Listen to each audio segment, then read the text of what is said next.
ጸሎታ ወበረከታ ያሃሎ ምስለ ኩልነ ሕዝበ ክርስቲያን ለዓለመ ዓለም።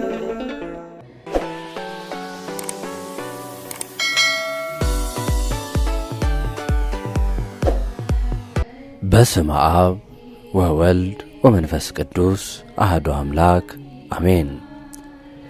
ከጽንፍ እስከ ጽንፍ የሚበር ንስረ አርያም የሚባል ውዳሴው እንደ ማር የጣፈጠ ንዑድ ክቡር የሆነ የስሙም ትርጓሜ በዕብራይስጥ መኑ ከመ አምላክ እንደ እግዚአብሔር ያለ ማን ነው ማለት ነው። አንድም ለእግዚአብሔር አሸናፊ ድል አድራጊ የቸርነትና የርኅራኄ መገኛ መዝገብ ማለት ነው። ይህ ታላቅ መልአክ ዮሐንስ ወንጌላዊ በራእዩ በእግዚአብሔር ፊት የሚቆሙትን ሰባቱን መላእክት አየሁ ብሎ ከተናገረላቸው መላእክት ውስጥ የሚመደብ ሲሆን የሰባቱም ሊቃነ መላእክት አለቃ እንዲሆን እግዚአብሔር መርጦ ሹሞታል። ይህ ታላቅ መልአክ ያደረጋቸው የሰራቸው እጅግ ብዙ የሆኑ ተአምራት አሉት።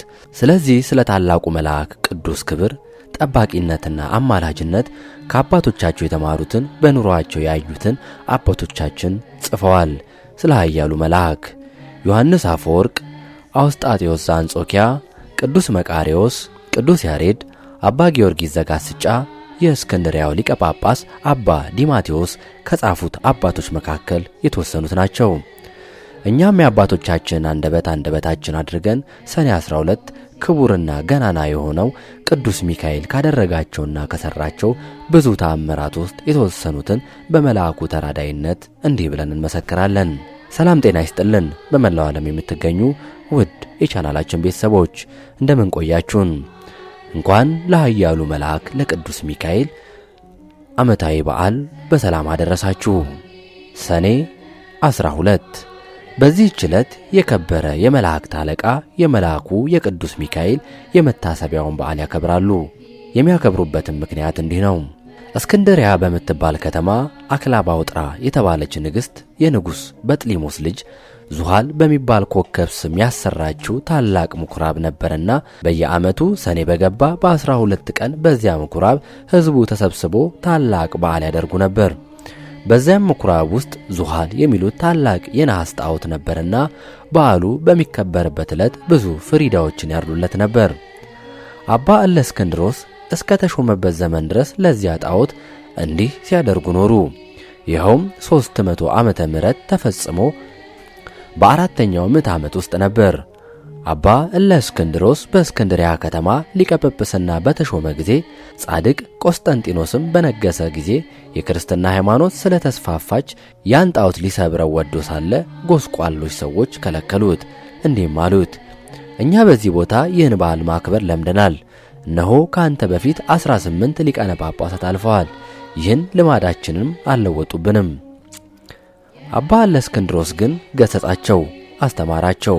ስህተታቸውንም በመግለጥ እንዲህ አላቸው፣ ይህ ጣዖት የማይጎዳና የማይጠቅም ነው።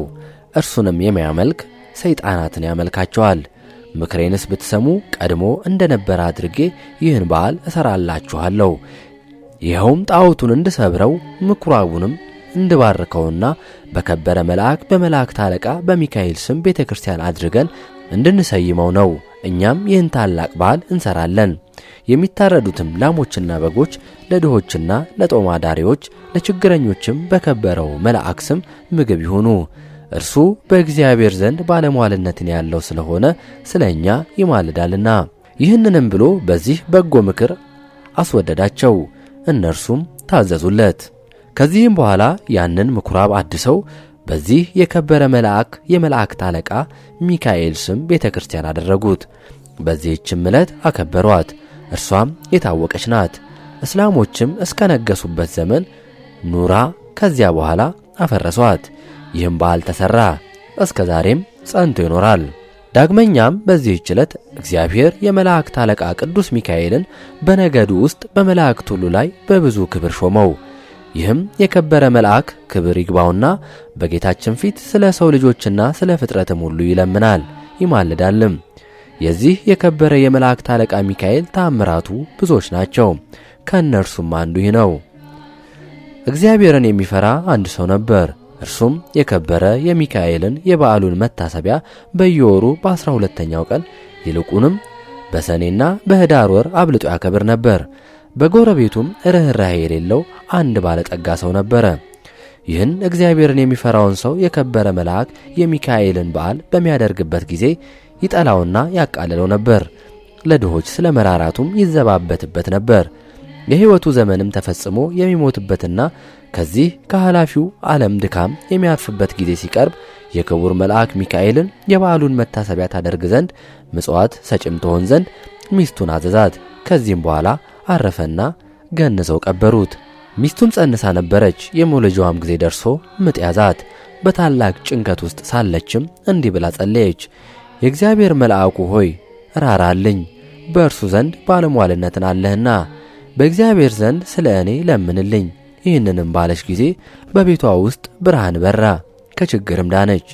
መልአኩ ውብ የሆነ ወንድ ልጅንም ወለደች። የእግዚአብሔርም መልእክተኛ ቅዱስ ሚካኤል ከሰማይ ወርዶ ሕፃኑን እንዲህ ብሎ ባረከው። ርኅራኄ የሌለውን የዚህም ባለጸጋ ገንዘብና ሀብት ጥሪቱንም ሁሉ ይህ ሕፃን እንዲወርስ እግዚአብሔር አዟል። ባለጠጋውም በቤቱ በአልጋው ላይ ሳለ ጌታ ጆሮውን ከፍቶለት ይህን ነገር ከመልአኩ ሰማ። ይህንንም በሰማ ጊዜ ታላቅ ሐዘን ደረሰበት። ሕፃኑንም የሚገድልበትን ምክንያት ይፈልግ ጀመር። ነገር ግን ክብር ይግባውና ጌታ ይጠብቀው ነበር። ከዚህ በኋላ ያ ባለጠጋ ምክንያት አዘጋጅቶ የሚያገለግለኝ ልጅ የሆነኝ ዘንድ ልጅሽን ስጪኝ፣ እኔም እየመገብኩና እያለበስኩ አሳድገዋለሁ፣ ላንቺም 20 ወቄት ወርቅ እሰጥሻለሁ አላት። ይህንንም ነገር ከባለጠጋው በሰማች ጊዜ ስለ ችግሯ እጅግ ደስ አላት። ልጇንም ሰጠችው። እርሱም 20ውን ወቄት ወርቅ ሰጣት። ልጇንም ወሰደው። የምሻው ተፈጸመልኝ ብሎ ደስ አለው። ከዚህም በኋላ በልጁ ቁመት ልክ ሳጥን አሰርቶ ሕፃኑን በሳጥን ውስጥ አስገብቶ ዘጋበት። እስከ ባህርም ተሸክመው ወስደው በባህር ጣሉት። ክብር ይግባውና በጌታችን ፈቃድ ያ ሳጥን ሳይሰጥም ከዚያችም አገር የ20 ቀን መንገድ ያህል ርቃ ወደምትገኝ ወደ አንዲት አገር ወደብ እስከሚደርስ በባህሩ ላይ ተንሳፈፈ። በባህሩም አካባቢ በጎችን አሰማርቶ የሚጠብቅ አንድ ሰው ነበርና ሳጥኑን በውሃ ላይ ተንሳፎ አየው። እርሱም ከባህሩ አውጥቶ ወደ ቤት ወሰደው። ይህንን ሳጥን እንዴት እንደሚከፍተው ያስብ ጀመር። ይህንም ሲያስብ ወደ ባህሩ ሄድ ዘንድ ጌታችን በልቡናው ሐሳብ አሳደረበት። ወዲያውኑም ተነስቶ ወደ ባህሩ ሄደና አንድ ዓሣ የሚያጠምድ ሰው አገኘ። ዓሣ አጥማጁንም መረብህን በእኔ ስም ጣል፣ ለሚያዘውም ዓሣ ዋጋውን እሰጥሃለሁ አለው። አጥማጁም እንዳለው አደረገ። ያን ጊዜ ታላቅ ዓሣ ተያዘ። ዋጋውንም ይዞ ወደ ቤቱ ሄደ። ለራትም ይጠብሰው ዘንድ አረደው። በሆዱም ውስጥ መክፈቻ አገኘ። በልቡም ይህ መክፈቻ ይህን ሳጥን ይከፍተው ይሆን አለ። በሳጥኑ ቀዳዳም ባስገባው ጊዜ ፈጥኖ ተከፈተ። በውስጡም ይህን ታናሽ ብላቴና አገኘ። ልጅ የለውም ነበርና ታላቅ ደስታ ደስ አለው። ጌታችንንም አመሰገነው። ሕፃኑንም በመልካም አስተዳደግ አሳደገው። ሕፃኑም አድጎ ጎልማሳ ሆነ። ከብዙ ዘመናትም በኋላ ያ ባለጠጋ ተነስቶ ወደዚያ አገር ሄደ። በመሸም ጊዜ ወደ በግ ጠባቂው ደጅ ደረሰ። በግ ጠባቂውን እስከ ነገ የምናድርበት ማደሪያ በአንተ ዘንድ እናገኛለን፣ ኪራዩንም እሰጥሃለሁ አለው። በግ አርቢውም እንዳልክ ይሁንና እደር አለው። ባለጠጋውም በዚያ አደረ። ራት በሚቀርብም ጊዜ ሕፃኑን ባህራን ብሎ ጠራው። ባለጠጋውም ሰምቶ ልጅህ ነውን ብሎ ጠየቀው። በግ ጠባቂውም አዎን፣ ታናሽ ሕፃን ሆኖ ሳለ ከባህር አግኝቼዋለሁና እግዚአብሔር ሰጠኝ ልጄ ነው አለው። ባለጠጋውም በምን ዘመን አገኘኸው አለው። እርሱም ከ20 ዓመት በፊት ብሎ መለሰለት። ያን ጊዜም እርሱ ወደ ባህር የጣለው መሆኑን አውቆ እጅግ አዘነ። በማግስቱም ጎዳናውን ሊጓዝ በተነሳ ጊዜ ሰይጣናዊ ምክንያት አመካኝቶ በግ ጠባቂውን እንዲህ አለው፣ እገሊት ወደምትባል አገር በቤት የረሳሁት ጉዳይ ስላለ እንድልከው ልጅን ትሰጠኝ ዘንድ ሻለው። እኔም የድካምህን ዋጋ 20 ወቄት ወርቅ እሰጥሃለሁ አለው። የብላቴናውም አባት ስለ ገንዘቡ ደስ ብሎት ልጁ ባህራንን ሰጠው። እንዲህም ብሎ አዘዘው፣ ልጄ ባህራን፣ ይህ የከበረ ሰው ስለ ጉዳዩ ወደ ቤቱ ይልክ ዘንድ ና፣ ወደ ቤትህም በሰላም ትመለሳለህ። ያን ጊዜ ባለጠጋው ወደ መጋቢው እንዲህ ብሎ ደብዳቤ ጻፈ። ይህችን ደብዳቤ በምታነባት ጊዜ ደብዳቤዋን ይዞ የመጣውን ገድለህ በጉድጓድ ውስጥ አለው፣ ማንም አይወቅ። በመካከላቸውም የሚተዋወቁበትን ምልክት ጽፎ አሸጋት። ለባህራንም ሰጠው። ለመንገዱም የሚሆነውን ስንቅ ሰጠው። ባህራንም ተነስቶ ጉዞውን ጀመረ። ሲጓዝም ሰንብቶ የአንዲት ቀን ጉዞ ሲቀረው እነሆ የመላእክት አለቃ የከበረ መልአክ ሚካኤል በንጉሡ ጭፍራ አምሳል በነጭ ፈረስ ላይ ተቀምጦ አንተ ጎልማሳ የያዝኸው ምንድነው አለው። ወደ እገሌ አገር ወደ ቤቱ ለማድረስ ከአንድ ባለጸጋ የተጻፈች መልእክት ናት አለው። ያችን ደብዳቤ አሳየኝ አለው። እርሱም ስለፈራ ሰጠው። በዚያን ጊዜ የከበረ መልአክ ሚካኤል ያችን የሞት መልእክት ደመሰሳት። በእርሷ ፈንታም በንፋሃት ለውጦ እንዲህ ብሎ ጻፈ። ይህችን ደብዳቤ ይዞ ለመምጣ ባህራን ለሚባለው ሰው ይህች ደብዳቤ ደርሳ በምትነበብበት ጊዜ ልጄ እገሊትን አጋቡት፣ በውስጥና በውጭ ያለ ንብረቴንና ጥሪቴንም ወንዶችና ሴቶች ባሮቼን ጠቅላላ ንብረቴንም አውርሼዋለሁና የፈለገውንም ሊያደርግ ስልጣን ሰጥቼዋለሁና እኔን አትጠብቁኝ። እኔ ብዙ እዘገያለሁ። የእኔ ሹም እገሌ ሆይ በእኔና በአንተ መካከል ይህች ምልክት እነኋት። ከዚህ በኋላ አሽጎ ለባህራን ሰጠውና ወደ ባለጠጋው ቤት ሂድ፣ ይህችን ደብዳቤ ለሹሙ ስጠው። በጎዳናም እኔ እንደ ተገናኘው አትንገረው፣ እንዳይገድልህም ይህን የሞተ ደብዳቤ ለውጬልሃለሁ አለው። ባህራንም እሺ ጌታዬ፣ ያዘሰኝን ሁሉ አደርጋለሁ አለ። ባህራንም ወደ ባለጠጋው ቤት በደረሰ ጊዜ ያችን ደብዳቤ ለሹሙ ሰጠው። ባነበባት ጊዜ በመካከላቸው ያለውን ምልክት አገኘ። አስተውሎም እርግጠኛ እንደሆነ አወቀ። ከዚህም በኋላ ለባህራን ሰርግ አዘጋጅቶ እንደሚገባ በቤተ ክርስቲያን ሥርዓት በተክሊል የባለጠጋውን ልጅ አጋቡት። 40 ቀን ያህልም ደስታና ሐሴት አደረጉ። 40 ቀንም ያህል ደስታና ሐሴትን እያደረጉ ኖሩ። ከዚህም በኋላ ባለጠጋው ከሄደበት መመለሻው ጊዜ ሆኖ በደስታ የሆነውን የመሰንቆና የእንዚራ ድምፅ ሰምቶ ይህ የምሰማው ምንድነው ብሎ ጠየቀ። እነርሱም ስሙ ባህራን ለተባለ የአንተን ደብዳቤ ላመጣ ጎልማሳ ሰው ልጅህን እገሊትን አጋቡት። እነሆ ለ40 ቀናት በሰርግ ላይ ነው።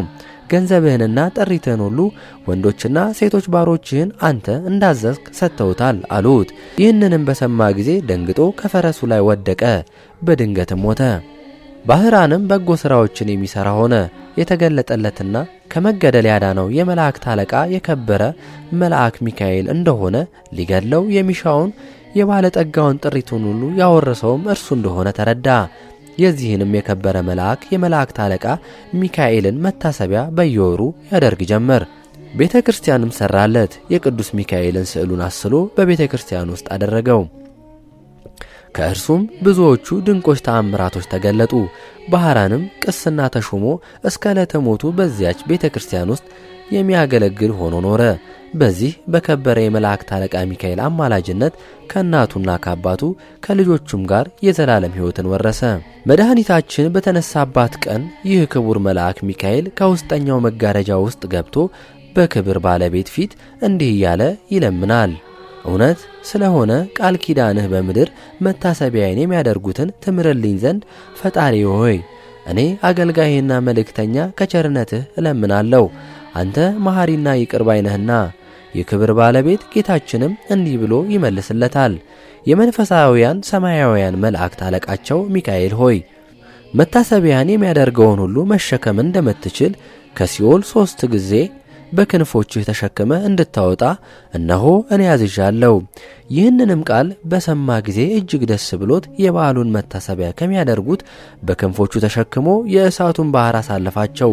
እነርሱንም ከብቻው ጌታ በቀር የሚቆጥራቸው የለም። ስለዚህም የዚህን ታላቅ የከበረ የመላእክት አለቃ ሚካኤልን የበዓሉን መታሰቢያ ለማድረግ መታገል ይገባናል። እርሱ ከሰይጣን ወጥመድ ያድነን ዘንድ በዘመናችን ሁሉም ይጠብቀን ዘንድ ኃጢአታችንንም ያስተሰርይልን ዘንድ መከራችንንም ያርቅልን ዘንድ የምድራችንንም ፍሬ ይባርክ ዘንድ ፍቃዱንም ለመስራት ይረዳን ዘንድ ከእኛ ወገን የሞቱትን እረፍተ ነፍስ ይሰጥ ዘንድ ወደ መንገድ የሄዱ አባቶቻችንና ወንድሞቻችንን ወደ ቤታቸው በሰላም በጤና ይመልሳቸው ዘንድ በመካከላችንም ፍቅር ያደርግልን ዘንድ እስከ መጨረሻይቱ ምቅታ ድረስ በቀናች ሃይማኖት ያጸናን ዘንድ የክርስቶስ ወገኖች የሆኑ መኳንንቶችንም ጠበቆች በወንበሮቻቸው ላይ ያጸናቸው ዘንድ የሳቱትንም ወደ ቀናች ሃይማኖት ይመልሳቸው ዘንድ በእግዚአብሔር ፊት ስለኛ ይለምናልና። ዳግመኛም በዚህች ቀን እግዚአብሔርን የሚፈራ አስታራኒቆስ የሚስቱ የቅድስት አፎሚያ የእረፍቷ መታሰቢያ ሆነ። ይህም ሰው በየወሩ 3 በዓላቶችን እያከበረ ኖረ። እኒህም ክብር ይግባውና የጌታችን ኢየሱስ ክርስቶስ የልደቱ መታሰቢያ በየወሩ በ29፣ የእመቤታችን የቅድስት ድንግል ማርያም በዓል መታሰቢያ በየወሩ በ21፣ የከበረ የመላእክት አለቃ የሆነ የቅዱስ ሚካኤል በዓል መታሰቢያም በየወሩ በ12 ቀን ናቸው። የሚሞትበትም ጊዜው ሲቀርብ እርሱ ሲሰራው የነበረውን ምጽዋት ይልቁንም እሊህን ሦስቱን በዓላት እንዳታስታጉል ሚስቱን ቅድስት አፎሚያን አዘዛት። እርሷም የከበረ የመልአኩ የሚካኤልን ስዕል ያስልላት ዘንድ ባሏን ለመነችው። እርሱም አሰርቶ ሰጣትና በቤቷ ውስጥ በክብር አኖረችው። ባሏም ካረፈ በኋላ ባሏ ያዘዛትን መስራት ጀመረች። ሰይጣን ግን ቀናባት። በመበለት ሴት መነኩሲት ተመስሎ ከእርሷ ጋር ተነጋገረ። እንዲህም አላት፣ እኔ አዝንልሻለሁ እራራልሻለሁም። ገንዘብሽ ሳያልቅ የልጅነትሽም ወራት ሳያልፍ አግብተሽ ልጅ ትወልጂ ዘንድ እመክርሻለሁ። ባልሽም መንግሥተ ሰማያትን ወርሷል፣ ምጽዋትም አይሻም። አፎሚያም እንዲህ ብላ መለሰች፣ እኔ ከሌላ ሰው ጋር ላልገናኝ በእግዚአብሔር ፊት ቃል ኪዳን አድርጌያለሁ። እርግቦችና መንጢጦች እንኳ ሌላ ባል አያውቁም። በእግዚአብሔር አርአያ ከተፈጠሩ ሰዎች ይህ ሊሆን እንዴት ይገባል? ምክሩንም ባልሰማች ጊዜ አርአያውን ለውጦ በላዩ ጮኸባት። እንዲህም አላት፣ እኔ በሌላ ጊዜ እመጣለሁ። እርሷም የከበረ የመልአኩ ሚካኤልን ስዕል ይዛ አሳደደችው። ከዚህም በኋላ ሰኔ 12 ቀን የከበረ የመልአኩ የሚካኤል በዓል በሚከበርበት ዕለት እርሷም የበዓሉን ዝግጅት ስታዘጋጅ ሳለች ብርሃናዊ መልአክ መስሎ መጣ። አፎሚያ ሆይ ሰላም ላንቺ ይሁን፣ እኔ የመላእክት አለቃ ሚካኤል ነኝ፣ ጌታ ወደ አንቺ ልኮኛልና። እርሱም ይህን መመጽወትሽን ትተሽ ለአንድ ምእመን ሚስት ትሆኚ ዘንድ አዞሻል። ባል የሌላት ሴት መልህቅ የሌለውን መርከብ እንደምትመስል ወቂ። እንደ አብርሃምና ያዕቆብ እንደ ዳዊትም እንደ እነርሱ ያለ ብዙ ሴቶችን እንዳገባ እግዚአብሔርንም ደስ እንዳሰኙት ከብሉይ ኪዳን መጻሕፍት ጥቅሶችን ያመጣላት ጀመር። ቅድስት አፎሚያም መልሳ አንተ የእግዚአብሔር መልአክ ከሆንክ የመስቀል ምልክት ከአንተ ጋር ወዴት አለ? የንጉሥ ጭፍራ የሆነ ሁሉ የንጉሡን ማኅተም ሳይዝ ወደ ሌላ ቦታ አይሄድምና አለችው። ሰይጣኑም ይህን በሰማ ጊዜ መልኩ ተለወጠና አነቃት። እርሷም ወደ ከበረው መልአክ ወደ ሚካኤል ጮኸች። ወዲያውንም ደርሶ አዳናት። ያንም ሰይጣን ይዞ ይቀጣው ጀመር። ሰይጣኑም ጮኸ፣ ማረኝ፣ ያለ ጊዜ አታጥፋኝ፣ እግዚአብሔር እስከ ዓለም ፍጻሜ ታግሷልና እያለ ለመነው። ከዚያም ተወውና አባረረው። የከበረ መልአክ ሚካኤልም እንዲህ አላት፣ ብጽዕት አፎሚያ ሆይ ሄደሽ ቤትሽን ስሪ አዘጋጂ፣ አንቺ ዛሬ ከዚህ ዓለም በሞት ትለያለሽና እነሆ እግዚአብሔር ዓይን ያላየውን ጆሮም ያልሰማውን በሰው ልብም ያልታሰበውን አዘጋጅቶልሻል። ይህንንም ብሎ ሰላምታ ሰጣት። ወደ ሰማያትም አረገ። የበዓሉን ዝግጅት እንደሚገባ ከፈጸመች በኋላ ወደ ኤጲስቆጶሱና ወደ ካህናቱ ሁሉ ላከች። ወደ እርሷም በመጡ ጊዜ ለድሆችና ለጦማዳሪዎች ይሰጧቸው ዘንድ ገንዘቧን ሁሉ አስረከበቻቸው። ከዚህም በኋላ ተነስታ ጸለየች። የከበረ የመልአኩ የቅዱስ ሚካኤልን ስዕል አንስታ ታቅፋ ሳመችው። ያን ጊዜም በሰላም አረፈች። ለእግዚአብሔር ምስጋና ይሁን፣ እኛንም በጸሎቷ ይማረን። የዚህ የከበረ መልአክ የሚካኤል ረድኤት ኃይል ሁላችን የክርስቲያን ወገኖች ይጠብቀን ለዘላለሙ አሜን። ምንጭ መጽሐፈ ስንክሳር ሰኔ 12 ቀን። የዛሬው መርሃ ግብራችንን በዚሁ አበቃን። ሰላም ቆዩን።